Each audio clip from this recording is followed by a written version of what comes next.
A young lady was walking through the dark street thinking about her new job, while listening to some music, but the music didn't last for too long. And she checks her phone and the phone is dead. She didn't like it because now she needs to go to the bus stop lonely.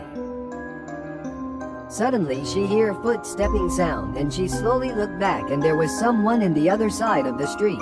In the dark, and she just got little bit nervous and she started to walk little bit faster, and the shadow also started to walk. She increased her speed and shadow also increased its speed. And she put her hand into her pocket and keep her hand on the pepper spray. And she increased her speed little bit more and got ready for facing the shadow. Then she saw that shadow is crossing the road and following her. Then she took a shortcut and start running. She looked back to see that shadow is coming, but there is nothing. Maybe I was wrong, she thought. Then she came out from the shortcut part. Then she stopped running and she realized that she is in the bus stop. She checked the time from her watch. Now the bus should come, but the bus is nowhere to find. And then she saw that shadow is coming from that shortcut in the dark. Then she took out the pepper spray from her pockets. The shadow came closer. Then suddenly bright light came from her back and it was the saver of her. It was the bus. Then she looked back at the shadow and the shadow slowly get back and went away. She feels safe. The bus came and stopped. Then she gets in. What a great time to get on this bus. She told to the driver while inserting her card. But the driver did not respond at all. It just stared at the road. She didn't take it too much and went to the back of the bus, and the bus was empty. She sat in the last seat of the bus. Then she saw that shadow is staring at her in the dark. The bus rumbles along the empty city streets as the woman looks out the window and takes deep breaths, trying to calm herself after her harrowing ordeal. After a while, she notices that the bus doesn't seem to be stopping as much as it normally does, or at all for that matter. Did they change the route? Or did she get on the wrong bus? They are approaching her stop though, so it doesn't matter, and she reaches up to pull the cord. A bell chimes and the stop requested light illuminates in the front of the bus, but the driver doesn't show any sign of stopping or even slowing down. She pulls the cord again, but still no reaction. As she sees her building go by, she calls out, "Hey, this is my stop!" But the driver doesn't acknowledge her at all. She stands up and walks to the front. "Didn't you hear me? This is my stop." Still no reaction from the driver. "Hey, I said..." She reaches out and grabs his shoulder, spinning him towards her, only to find herself staring into the eyes of a fresh corpse. The woman screams and jumps back by the body, as well as the fact that the bus will crash. But when she looks at the steering wheel, she sees that it is continuing to move on its own. The woman is in a full-blown panic now. She screams and pounds on the door, but it won't open. The engine roars as the bus starts to pick up speed. She doesn't know what to do, and runs to the back where she tries the rear door, but it doesn't budge either. The bus speeds up even more, whipping around corners and tossing her from side to side. She's thrown to the ground and hits her head. Her eyelids feel like they weigh 100 pounds, and she struggles to keep them open. She manages to stay awake though, and as she looks up in a daze, staring at the ceiling of the bus, she can see a green gas emanating from the vents. It's the last thing she sees before her eyes close for good. The bus finally comes to a stop in a deserted area of the city. The vehicle raises slightly as, one after another, each wheel appears to unfold, revealing them to be long, black, spindly legs. The bus stands up on these insectoid appendages as its roof splits into two massive wings. The bus then leaps up into the sky, spreading its wings, and flies off into the night. How could this young woman have known that after escaping danger, that her rescuer would be something worse? Much worse.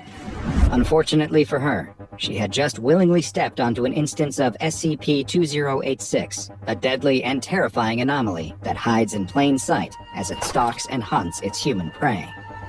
SCP-2086 is the designation the SCP Foundation has given to a species that appears to belong to the arthropod phylum, a group that also includes arachnids and crustaceans. These strange creatures differ from most of their lobster and spider brethren, in that they make use of an advanced form of camouflage to move among modern society unseen. Adult SCP-2086 instances all resemble some sort of public transportation vehicle, with the exact make, model, year, and branding varying from instance to instance. SCP-2086 instances move about the streets of our cities foraging for food, and at first glance, they are virtually indistinguishable from the standard transit vehicles they are mimicking. Close examination of them, though, will reveal that the steel, wood, plastic, and glass they are composed of aren't those materials at all, but a form of specialized chitin, which is the substance that makes up the hard exoskeleton of many insects and other arthropods. And that's not the only aspect of it. The wheels on the bus may go round and round, but they also are capable of unraveling into long, thin legs that create a very imposing image when SCP-2086 is standing up at its full height. The roof, too, is able to unfurl into a set of giant insectoid wings, and after leaping into the air with its powerful legs, the wings will spread, and the bus can take flight, which appears to be its preferred method of travel when it is not in its camouflaged hunting mode. Its headlights, too, are an entirely biological mechanism, consisting of two large bioluminescent optical organs similar to those possessed by SCP-015-IT and SCP-745. Dissections of SCP-2086 specimens have shown them to have an entire system of organs, including a heart, brain, and stomach, which are found beneath the flooring in the creature's interior chamber. SCP-2086 appendages are not just used for locomotion, though, and they have been observed as being able to use them for fine object manipulation. This fact was learned when they were observed building crude shelters from scrap materials at their nesting grounds. More on these nests and the terrifying events that take place there later. When SCP-2086 is not at its nest, it engages in its foraging behavior. Typically, an SCP-2086 instance will fly to the start of a route and begin driving along city streets, picking up human passengers who willingly enter the creature's inner chamber, thinking that it is a standard bus. Along with its exoskeleton closely resembling a real vehicle, SCP-2086 has one more particularly gruesome trick to fool would-be passengers into becoming its prey.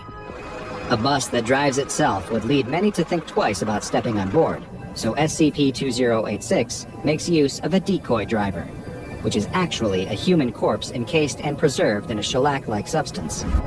Smaller, fibrous appendages protrude from the front seat and into the corpse, which hold it in place and are even capable of manipulating the corpse, giving it the appearance of movement as it drives the bus.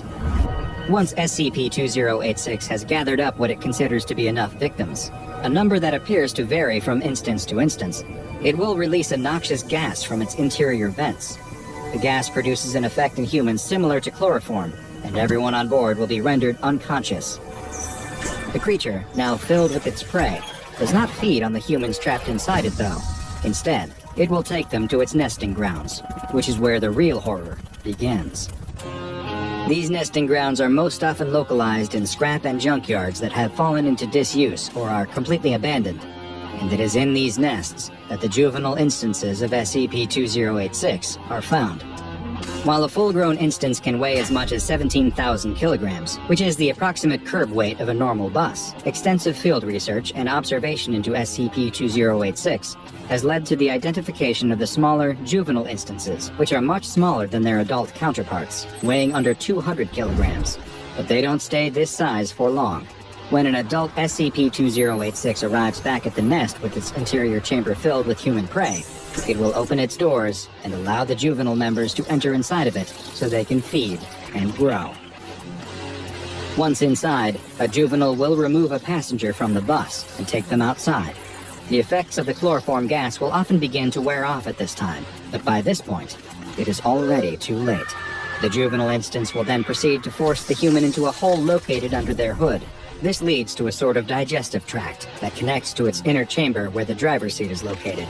Small, hair-like appendages will then emerge from the seat and protrude into the prey's body, which hold them in place in the driver's chamber, while at the same time acting as feeding tubes, draining the blood from the now doomed passenger. Once the person has been completely drained of blood, the feeding tubes will begin secreting a saline solution as the internal compartment fills with a shellac-like substance, and the effects of both combine to effectively embalm and preserve the corpse, which will serve as its own decoy driver once it enters adulthood. And this process happens quite quickly. A newborn SCP-2086 will reach adulthood in just 1 week, provided that it has had access to nutrients, at which point it will begin searching for new sources of prey for its own offspring, of which it will likely have plenty. 2086 instances become capable of reproduction at 8 days, and females are able to produce up to 20 offspring, but their lives are quite short, with their entire life cycle usually lasting just 12 to 15 days. Prior to feeding and beginning the process of becoming a full-size adult, juveniles will also leave the nest and will covertly move about the city, removing bus stop signposts and relocating them, often creating a route that leads back to its own nest. These are the routes that adult instances will then typically follow as they hunt for more prey to bring back to their colony. SCP-2086 instances have been found in metropolitan areas around the world.